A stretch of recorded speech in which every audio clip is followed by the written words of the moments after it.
بسم الله الرحمن الرحيم الحمد لله رب العالمين والصلاة والسلام على سيدنا محمد وعلى آله وصحبه وسلم أنيقا أو حلبان عبد القادر إبراهيم علي حلبان كترسن قولها برلمان كدولة قبلات كجبلان ما أنتو أي تاريخ تهي 25 ماي 2017 waxaan halkan ka cadeynayaa inaan ka mid ahay jinaaxa mucaaradka baarlamaanka dawlad goboleedka Jubbaland waa garab mucaarad ah ee baarlamaanka dawlad goboleedkaas kaas oo uu oday noogu yahay xildhibaan Maxamed Cali Yuusuf waxaan ahay xildhibaan ay beeshiisa soo xulatay laakiin aanan fursad u helin cimilada diblomaasiyadeed ee aan ugu adeegi lahaa waxaan ahay siyaasi u dhaartay bulshada Soomaaliyeed ee ku dhaqan Jubbaland oo aan fursad u helin fagaarihii siyaasadeed ee aan ku gudan lahaa dhaartii aan maray sidaa darteed ma doonayo aniga oo aqoon-yahan dhalinyaro aniga oo xildhibaan ku cusub siyaasadda aniga oo leh mustaqbal aan ku hiigsanayo inaan ka mid noqdo jiilka Soomaaliya badbaadinayo ma doonayo inaan cudud u noqdo nidaam fashil ah oo ku shaqeeyo musuqmaasuq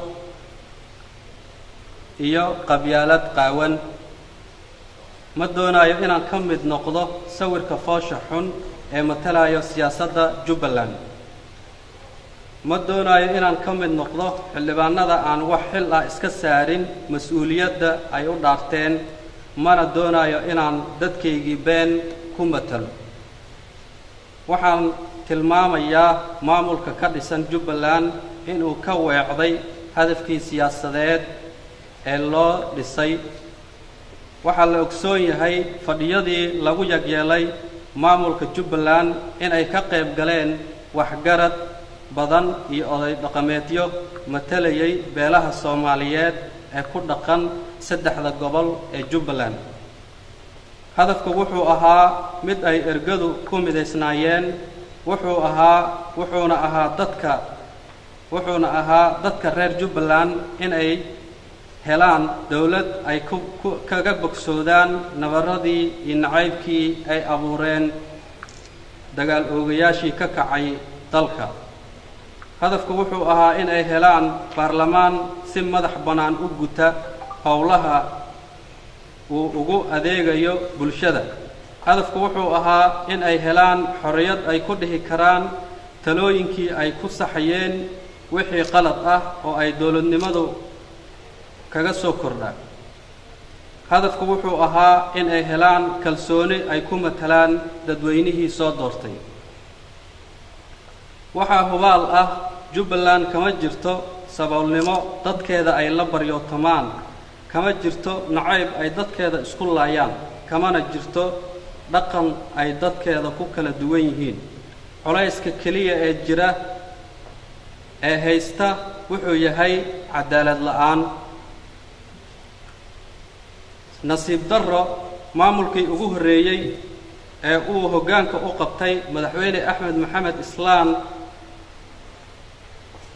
waa uu ku guul daraystay fulinta waajibaadkii dawladnimo ee loo igmaday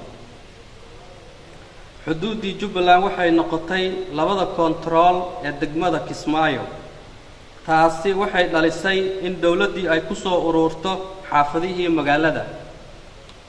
halkaasna ay ku baahdo cadaalad darri siyaasadeed iyo mid bulshadeed arrinkaasina ma ahan mid ay siyaasiyiintu ka hadli karaan mana jiro siyaasi si madax bannaan ku shaqeeya aanan ka ahayn nin uu raalli ka yahay madaxweynaha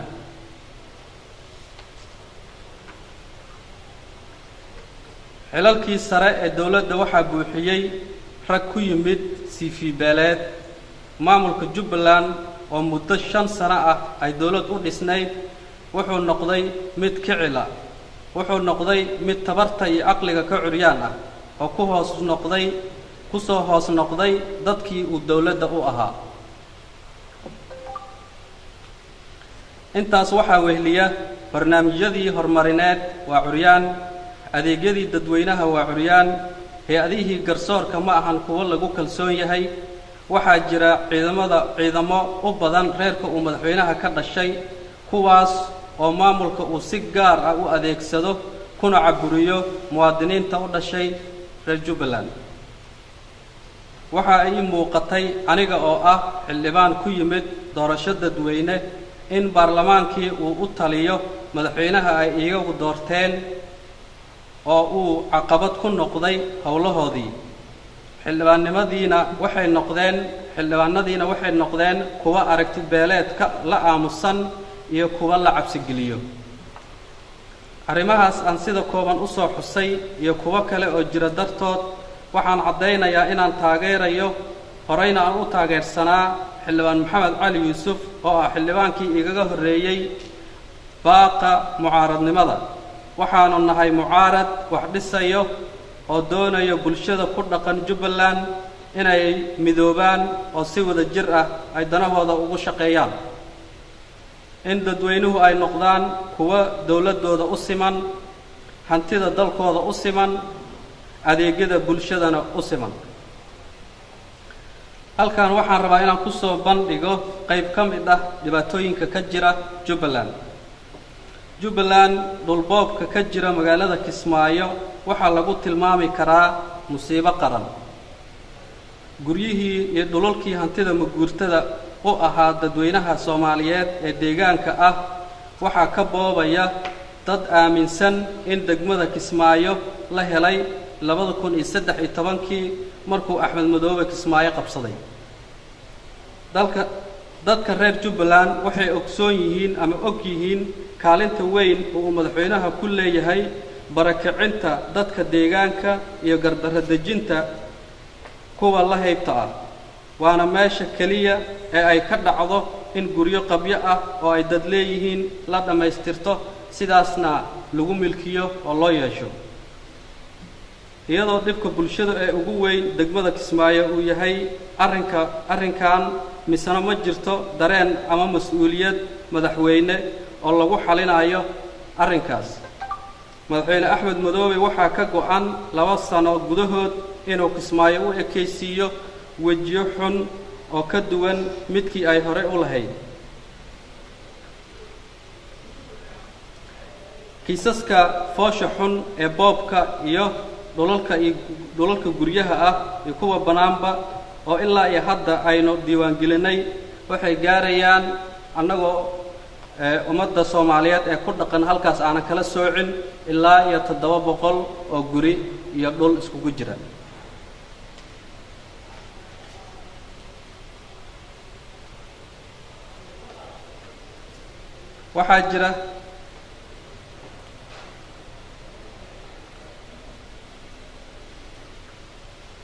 waxaa jirta 10 xubnood oo lagu kordhiyay baarlamaanka Jubbaland si loo qanciyo beelaha Soomaaliyeed ee cabanayo.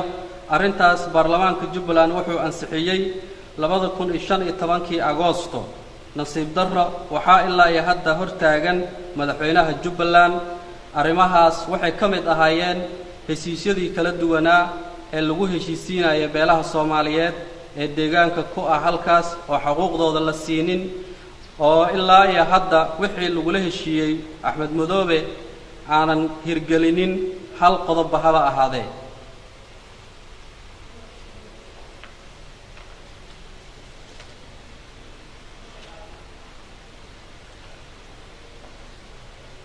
madaxweyne Axmed Madoobe waa dawlad diid, waa dimuqraadiyad diid, waa dastuur diid, waana federaal diid.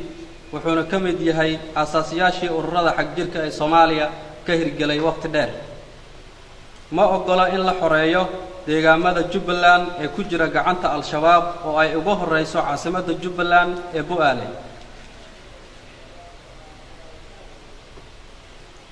baarlamaanka Jubbaland wuxuu ku hayaa cagajugleyn joogto ah isagoo xildhibaanada uu u arko inay ka go'an tahay gudashada mas'uuliyadooda wadaniga ah uguna hanjabo. waxaan kugu shabadaynayaa inaad tahay al-shabaab ama xasaanada ayaan ka qaadaya, ayadoo taasna uu asan awood ugu lahayn dastuurka u degsan Jubbaland. Jubbaland waa deegaanka kaliya aan lahayn qareeno u dooda dadka dhibanayaasha ah.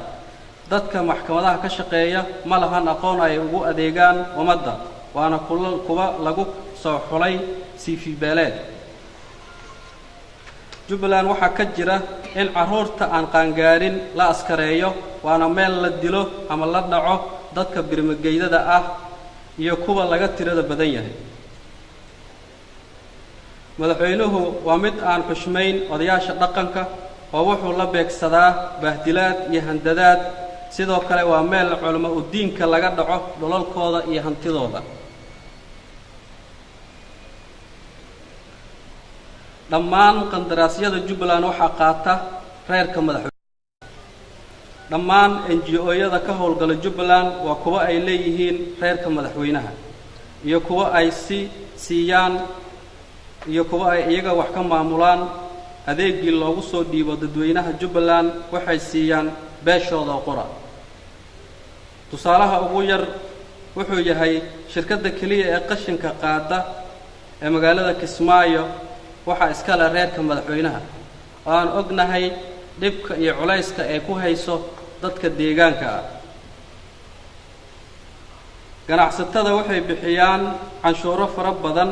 rugta ganacsiga uu madax ka yahay in adeerkiis ma siiso mudnaantii ay lahaayeen ganacsatada deegaanka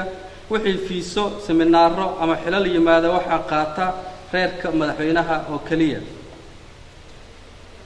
kuwaas oo aan ganacsi wax shaqo ah waxaan rabaa inaan war-saxaafadeedkan uga sii faa'iideysto dhibaatada ka jirta deegaanka iyo oo haysato dadka deegaanka ee reer Kismaayo ah haddii aan ku bilaabo waxyaabihii ugu dambeeyay ee dhaco oo keenay inay xildhibaanada hadlaan ee mucaarad wax dhisaya xataa ay soo baxaan waxyaabaha ugu daran waa meelo badan oo ka tirsan Kismaayo oo guryo iska ah ee dadkii deegaanka inta la soo qabto lagu xareeyo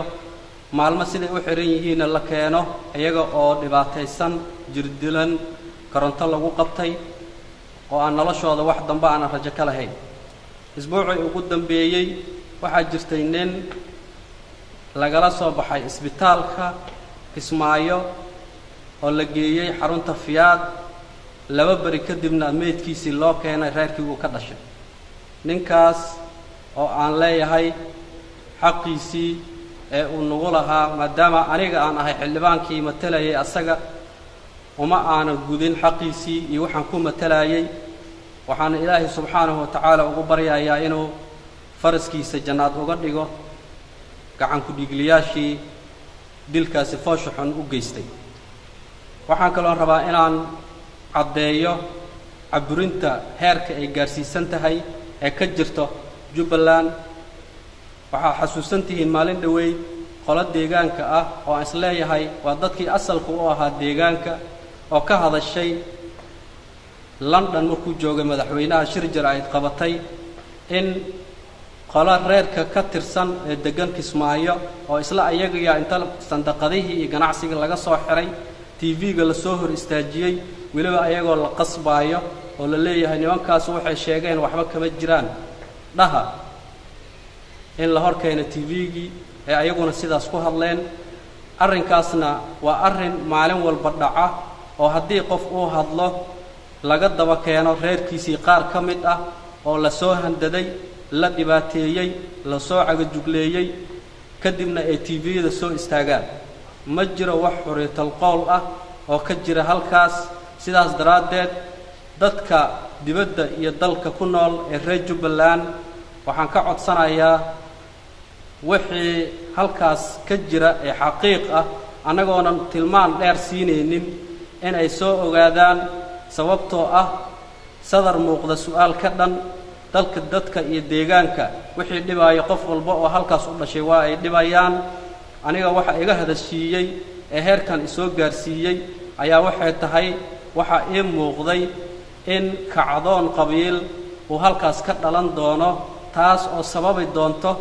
Soomaaliya intay qabiil hadda isu soo diriraysay ee 30 sano ah oo dambo inay Jubbaland dib u sii dhici doonto si looga hortago ima ayna suurto galin inaan ka aamuso anigoo arkaya waxa soo socda waxaan ku dhiiraday si aan dadkayga iyo dalkayga u badbaadiyo ummadda reer Jubbalandna aan u badbaadiyo inaan hadlo oon sheego oo u sheego waliba dadkii soo muxuu ahaaye dadaalay ee heerkan soo gaaray ee cadawga dhulka ka xoreeyay ee gacanta weyn ka geystay hadday ahaan lahaayeen international community-ga IGAD iyo dawladda federaalka iyo waliba dawladaha dariska ah maanta Jubbaland waxay maraysaa heer hal reer oo intuu isbitaalada dadkii kala soo baxo guryihii kala soo baxo meel oo ayaga samaysteen ay ku jirdilaan ku dhibaateeyaan annaga haddii aan nahay dadka deegaanka loogu yimid ee deegaanka ah ee halkaas degan waxaan halkan ka cadeynaynaa oo aniga aan ugu horeeyo ka cadeynaya inaanan u dulqaadan doonin oo aan ogolaan doonin bahdilka iyo dhibaatada lagu haayo dadka deegaanka ah oo halkaas degan waxaad ogtihiin doorashadii ka dhacday Jubbaland ee xildhibaanada federaalka ahaa waxaa halkaas lagu dhibaateeyay odayaashii dhaqanka ahaa oo talada gacanta ugu jirtay ee heerkaas deegaanka soo gaarsiiyay oo la rabay in ayagu loo daba istaago la dhageysto aragtidooda iyo fikirkooda iyo waxay qabaan ilaa iyo hadda waxaa jirta odayaal la dhibaateeyay oo qaarkood halkan isbitaalada Muqdisho jooga qaarkood magaalada Kismaayo jooga oo dhibaatadii ay ka soo gaartay rabitaankii Axmed Madoobe sababtay ay ku diideen kaliya ay ilaa iyo hadda la xanuunsan yihiin oo ay la curyaameen oo xubnahoodii ku waayeen waxaa ka mid ah xildhibaanka aniga imatalo ee federaalka igu matalo ee deegaankayga matalo ee la yiraahdo Cabdullaahi Shaacir wuxuu ahaa xildhibaankii ugu dambeeyay ee la dhaariyay haddii aan nahay dadku asaga matalo oon aniga deegaanka iyo golaha deegaanka aan uga tirsanahay ee Jubbaland dadkaygu fariinta aan ka wado oo aan ku ogahay ee ugu ogyihiina waxay tahay inuusan matalin reerka uu asaga ka dhashay ee kursiga uu ka xoogay sababtoo ah ilaa iyo hadda dib uguma uusan noqonin wixii uu sameeyay oo uu ku curyaamay odayaashii dhaqanka ahaa oo dhibaatadii beesha uu gaarsiiyay asagoo adeegsanayo awoodda Axmed Madoobe oo uu halkaas ku haystay sidaa daraadeed ummadda deegaanka iyo dalka dadkii ka naxayo dal iyo dibad meeshay joogaanba waxaan ugu baaqayaa in arrintaas ayada ah ee utanada abuurayso ee dadka deegaanka la isugu diraayo ee dhibaatada iyo cudurada abuuri doonto in laga hortago waliba gacmaha la isu qabsado si wada jir ahna loogu midoobo waxaan rabaa halkan inaan ka soo jeediyo tix yar oo gabay ah oo aan ugu tiragalay inaan baldhigaha dadweynaha aan ugu tusaaleeyo tixdaas oo aanan ahayn tix uu abgaan hore u akhriyay laakiin markaan arkay dhibaatada dalkayga iyo deegaankayga iyo dadkayga ee ku jiraan ayaa waxay iga soo maaxatay anigoonan abwaan ahayn marka abwaaniinta Soomaaliyeed waxaan ka codsanayaa haddii aan bal erayada qaar u gafo inay iga raali ahaadaan tixdana waxay leedahay 4 sano oo xasuus leh baan xaajadood galiyay xabsi oodan baa lagu jiraa aan xiisa loo qabinay xoriyatool qowl ma jiro oo dadka waa sidii xoolo oo kale oo xabsiyaday buuxaan sida ari xaraas joogo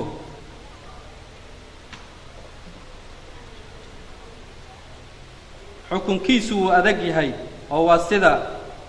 xadiidkiiye xabadaha kuwa u sida waa xulufadiisii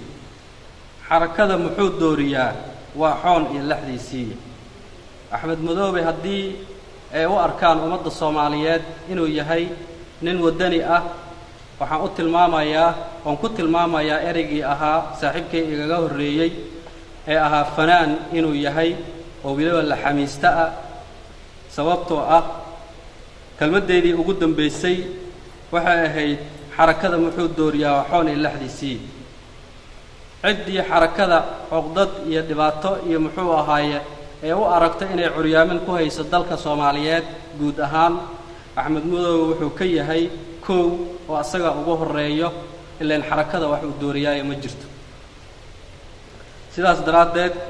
waxaan rabaa inaan waxyar oo sheeko ah oo aan ku dareensiinayo heerka la taagan yahay caburinta iyo dadweynaha haysato deegaanka ku dhaqan sheekadaas waxay ka turjumaysaa caburinta rasmiga ah iyo waxa ka dhalan kara waa wax yar oo kooban waxay ku bilaabanaysaa nin waxa jiray oday ah deegaan ku dhaqnaa deegaankiisa baraara kula noolaa laakiin markii dambe qolo ku soo duushay damacday dhibaatadii iyo baraarihii inuu muxuu ahaay baraarihii dhibaato ugu bedelaan sidaas darteed ninkii wuxuu sameeyay wuxuu koray geed camba geedkii cambaha markuu koray ayaa waxa u yimid dadkii halkaas ku dhaqnaa ee asaga la noolaa waxay yiraahdeen geedka ka soo deg wuxuu ku yiri ma soo degay ilaa ee dhowr isbuuc ay kaga celceliyaan oo dhowr bilood kaga celiyaan geedkaas u saarnaa ninkii asagii ahaa geedkii cambaha ku yeelay mirihiisii ayaa karay oo bilaabay inay soo daataan markuu arkay mirihii inay soo daateen oo dhulka ay ku soo daadanayaan ayuu ninkiina asna isa soo riday oo dhulka ku soo dhacay dadkii yaa u yimid waxay yiraahdeen sabab maxaa hadda dhulka kugu soo riday oo u soo degtay wuxuu yiri cambaha miraha saaran geedka cambaha miraha saaran way bislaadeen wayna soo dhacay anigana waan bislaaday oo waan soo dhacay waxaan sheegayaa ummadda Soomaaliyeed meel walba ay joogaan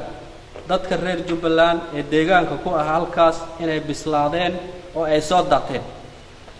naf ay doortaan uma harin dhul ay hantimo guurta ay doortaan uma harin odayaashoodii iyo dhaqankoodii soo jireenka ahaa ayaa maalin walba la musaafiriya sida ayadoo Sacuudiga uu joogo ninka oo kale sida darteed annagu waa soo daadanay sidii cambihii karaan u soo daadanay laga bilaabo saacadan haddaynan helin ninkaas cidii noo keentay ee aan ku tixgelinay ee aan deegaanka la ahayn in ay naga horwareejiyaan oo aan ka tashanno ayaha dawlad goboleedka Jubbaland oo aan dib ugu noqonno oo wax raali la iskaga yahay aan iskugu imaanno waxaan leenahay uma dulqaadan doono waxa dalka iyo deegaanka lagu hayo ay ku hayaan dad aan u diirnaxin